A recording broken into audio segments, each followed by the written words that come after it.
હું અહીંયા માવતર વૃદ્ધાશ્રમ છેલ્લા 8 વર્ષથી ડભોડા ગામની અંદર ચલાવું છું. અને જે ડભોડા ગામ જે છે ને, જેનો તાલુકોનો જિલ્લો ગાંધીનગર છે.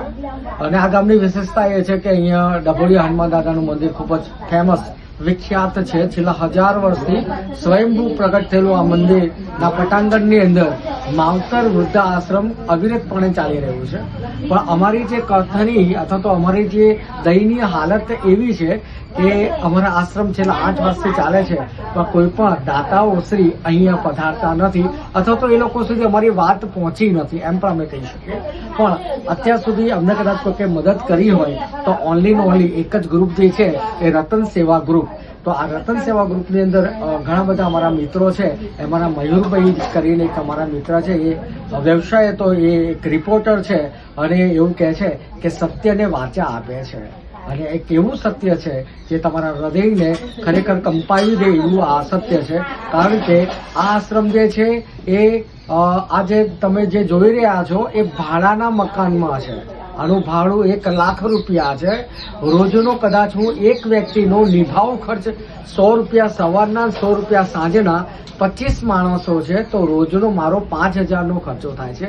મહિને મારે 1.5 લાખ રૂપિયાનો ખર્ચો થાય છે. આવકની જ્યારે હું વાત કરું ને સાહેબ, તો આવકમાં શૂન્ય છે, જાવકમાં 18 રૂપિયા જાય છે. પણ હજુ સુધી કોઈ એવા દાતાશ્રી અમારે અહીંયા આવ્યા નથી કે જે અમને લોકોને મદદ કરી શકે. તમે આ બધા દાદાઓની જે કન્ડિશન તમે જોઈ શકો છો. દરેકે દરેક દાદા જે છે એ 70 વર્ષથી વધારે ઉંમરના છે. અને આ જે દાદાઓ જે છે એ એક જમાનાના રાજા કહી શકાતા હતા.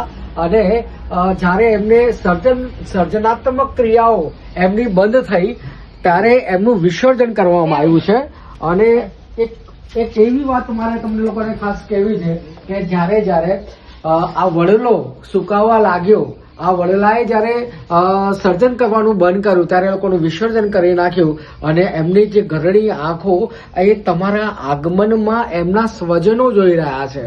અને બીજી બહુ મહત્વની વાત એ કહું કે જ્યારે મોટાભાગના 80 થી 90% તો એવા છે કે જે લોકોના સંતાન વિહોણા છે, એમને સંતાન જ નથી. દાખલા તરીકે અમારા આ બા છે, એમનું નામ રીનાબા છે.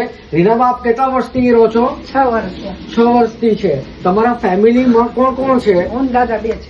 તમે ને તમારા પતિ 2 જ છો. તમારા સંતાનોમાં દીકરા કે દીકરી નથી?